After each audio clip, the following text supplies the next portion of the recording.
Everyone welcome back to my channel. जैसा कि SSC JE चल रहा है, 2 दिन की शिफ्ट ख़त्म हो गई है। उससे ये पता चल रहा है कि आर्टिकल तो बहुत पूछे जा रहे हैं। तो चलिए एक झटका रिवीजन करते हैं डीपीएसपी और फंडामेंटल ड्यूटीज़ के बारे में।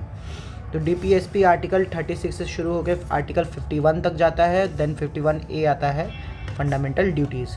ठीक है, तो शुरू करते हैं। जैसा फंडामेंटल राइट में आर्टिकल 36 बताता था डिफाइन स्टेट के बारे में, और आर्टिकल 12 बताता है डिफाइन स्टेट के बारे में, वैसे यहाँ पे 36 बताता है डिफाइन स्टेट के बारे में कि स्टेट क्या है। 37 है कि वो बोलता है कि डीपीएसपीज आर नॉट जस्टिशिएबल। अब इसके बाद के जो डीपीएसपी के आर्टिकल हैं, लोगों को बहुत दिक्कत होते हैं याद करने में। उसका एक कहानी के तरीके से इसको आप सुन लीजिए, कोशिश करिए इस कहानी को याद करने की, तो आप क्या कहते हैं डीपीएसपी के सारे आर्टिकल याद कर लेंगे। इसकी गारंटी है मैं देता हूँ। चलिए देखिए, मानिए कि एक बहुत नेकदिल आदमी था।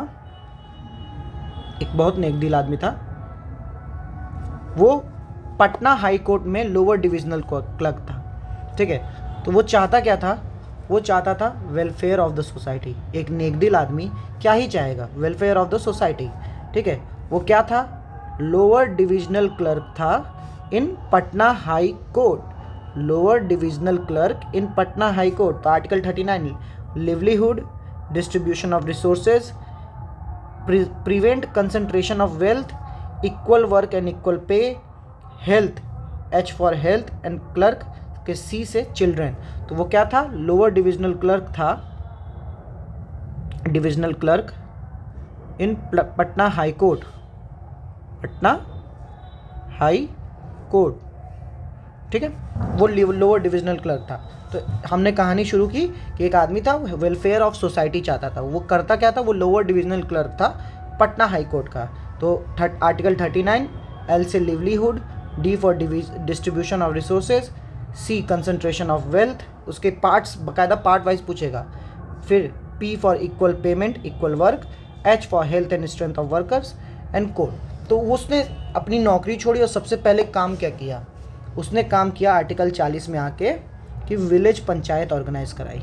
विलेज पंचायत ऑर्गेनाइज कराने के बाद दूसरा काम उसने क्या किया? आर्टिकल 41 में कि सबको काम दिया, राइट टू वर्क, मनरेगा इसी के फॉर्म में बताया। तो आर्टिकल 41 में उसने सबको काम दिया। काम देने के बाद उसने देखा कि कई जगह गंदगी है, काम अच्छे से लोग नहीं कर रहे, गंदे इन्वायरमेंट में काम कर रहे हैं। तो जस्ट ह्यूमन कंडीशन मेंटेन की, औरतों के लिए मैटरनिटी रिलीफ का काम करवाया। फिर उसने देखा कि लोग पैसा कितना कमा रहे हैं, तो उसने लिविंग वेजेस के बारे में ध्यान दिया कि लोगों को पैसा कितना मिल रहा है। फिर उससे अब थोड़ा सा वो अपना ध्यान कहीं और ले जाना चाहता था। तो उसने कहा कि भाई लोग, तुम लोग अपने से अपना काम संभालो। Participation of workers in the management, ये इसका कॉन्स्टिट्यूशन अमेंडमेंट भी आता है कभी कभी कि किस कॉन्स्टिट्यूशन अमेंडमेंट से ये आया है पार्टिसिपेशन ऑफ वर्कर। तो ये 42वें कॉन्स्टिट्यूशन अमेंडमेंट से आया है। तो अभी कहानी पे फोकस करते हैं कि उसने क्या किया कि सबसे पहले गांव में विलेज पंचायत बनवाई आर्टिकल 40 से। आर्टिकल 41 से राइट टू वर्क करवाया। आर्टिकल 42 से उसने देखा कि जो काम की जगह है वहाँ जस्ट ह्यूमन कंडीशन है कि नहीं, औरतों को मैटरनिटी रिलीफ मिल रही है कि नहीं। फिर आर्टिकल 43 में उसने लोगों को लिविंग वेजेस दिए। तो 43 के ही पार्ट में उसने बोला कि अब तुम लोग अपना काम संभालो। Participation of workers in the management 42वें अमेंडमेंट से, और प्रोमोशन ऑफ कोऑपरेटिव सोसाइटी, अपनी कोऑपरेटिव सोसाइटी बनाओ। ठीक है, कोऑपरेटिव सोसाइटी जहाँ आएगा वहाँ 97th अमेंडमेंट।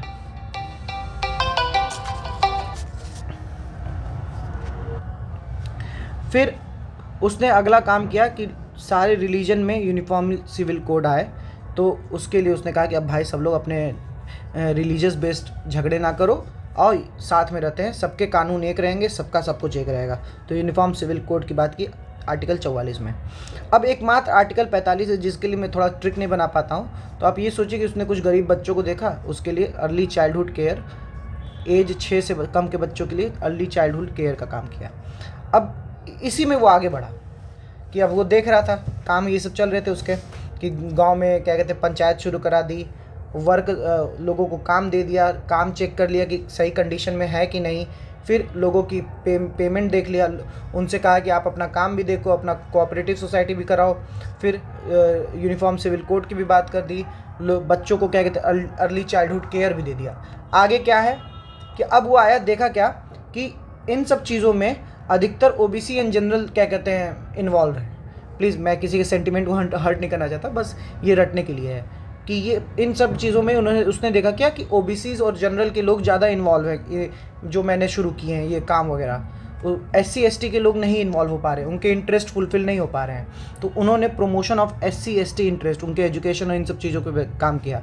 फिर देखा क्या SC ST जो थे, जो ट्राइब्स थे, जो गरीब लोग थे, उनके पास गुड न्यूट्रिशन नहीं था और वो क्या कहते हैं अल्कोहल और टॉक्सिक चीज़ों में ज़्यादा इन्वॉल्व थे।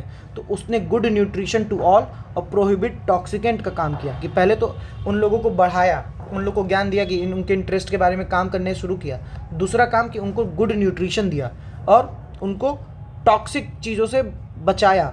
अगला काम क्या कि अब वो लोग खाना वाना ठीक खा रहे हैं, उनको सब कुछ हो गया है, हेल्दी हो गए हैं, तो उनको चाहिए था काम। तो उसने कहा कि आओ तुम एग्रीकल्चर करो और हमारे यहाँ के गाय बछड़े पालो। तो उन्होंने एग्रीकल्चर करवाया, एनिमल हस्बेंड्री करवाई। फिर देखा क्या कि जो जानवर थे वो खेत ज़्यादा चर जा रहे थे, जंगल पूरी चर जा रहे थे। तो उन्होंने कहा कि अरे भाई 48 के एम है कि साथ में वाइल्ड लाइफ बचाओ, फॉरेस्ट बचाओ, इन्वायरमेंट बचाओ। फिर देखा कि कुछ जानवर थे जो अच्छी अच्छी जगहों पे जाके गंदगी कर रहे थे। तो उसने कहा अरे भाई मॉन्यूमेंट्स हैं वो हमारे, उसको भी बचाओ। फिर अब ये सब करके वो थक चुका था। तो उसने कहा कि भाई जुडिशरी और एग्जीक्यूटिव तुम लोग साथ में चलो, साथ में काम करो और अपना काम संभालो। और लास्ट में वो इन सब करने के बाद पीस और सिक्योरिटी के साथ ख़त्म हो गया। ठीक है, तो ऐसे याद करना है इसको। होप आपको ये ट्रिक अच्छी लगे कि सबसे पहले आर्टिकल 36 जैसे वहाँ था 12 में, यहाँ स्टेट डिफाइन करेगा। 37 जस्टिशिएबल नहीं है। फिर 38 वेलफेयर ऑफ द सोसाइटी के लिए एक आदमी आया, काम करने लगा, जो lower divisional clerk of Patna high court LDC PHC। ठीक है, तो livelihood, distribution of resources, concentration of wealth, equal work and equal pay, health और चिल्ड्रन एजुकेशन की बात में काम किया। फिर उसने सबसे पहला काम क्या किया, उसने काम किया कि विलेज पंचायत ऑर्गेनाइज कराई 40 में, उसमें लोगों को काम दिया, राइट टू वर्क दिया मनरेगा की तरह 41 में। 42 में देखा कि काम में जस्ट ह्यूमन कंडीशन है कि नहीं, मैटरनिटी रिलीफ दी। 43 में लिविंग वेजेस पे काम किया। ठीक है, 43 के ए में ही उसने पार्टिसिपेशन, लोगों से कहा कि भाई अब तुम लोग आओ अपना काम संभालो। Participation of worker in management कराया, कोऑपरेटिव सोसाइटीज़ के प्रमोट किया। 42 अमेंडमेंट और 97 अमेंडमेंट से। 44 में बोला कि 4 भाई अब यूनिफॉर्म सिविल कोड सब बराबर रहेंगे। ठीक है, 45 में उसने बच्चों को क्या कहते हैं चाइल्डहुड केयर दी। ठीक है, फिर आया देखा कि बाकी ये तो जॉब वगैरह जो मैं दिया हूँ सब बड़े घर के लोग ले गए। तो उसने SC ST को बुलाया, कहा इधर आओ तुम अपने इंटरेस्ट बताओ। तो promotion of SC ST interest 46 में। 47 में उनको गुड न्यूट्रिशन दिया, कहा कि तुम टॉक्सिक चीज़ों से दूर रहो, अल्कोहल और चीज़ों से दूर रहो, prohibit toxic and good nutrition दिया। 48 में बोला कि आओ तुम एग्रीकल्चर करो, एनिमल हस्बेंड्री करो। 48A में बोला कि भाई तुम लोग कुछ ज़्यादा कर दे रहे हो, खेत हमारा पूरा चर जा रहे हो, तो वाइल्ड लाइफ बचाओ, फॉरेस्ट बचाओ, इन्वायरमेंट बचाओ। फिर देखा कि कुछ की बकरियां तो गंदगी फैला रही है, अरे भाई मॉन्यूमेंट बचाओ। फिर 50 में कहा कि भाई जुडिशरी और एग्जीक्यूटिव तुम लोग साथ साथ चलो, पैरेलली चलो। और 51 में इंटरनेशनल पीस और सिक्योरिटी के साथ वो ख़त्म हो गया। तो इन दिस वे आपको DPSP याद करना है। चलिए अगले में हम लोग देख लेंगे, अगले वीडियो में, क्योंकि वीडियो लंबी हो जाएगी तो आप लोग देखोगे नहीं, तो अगले वीडियो में हम लोग फंडामेंटल ड्यूटीज़ की बात करेंगे। ठीक है, थैंक यू। अगर आपको वीडियो अच्छी लगी हो तो प्लीज़ कमेंट करें और SSC JEE के लिए पढ़ते रहें।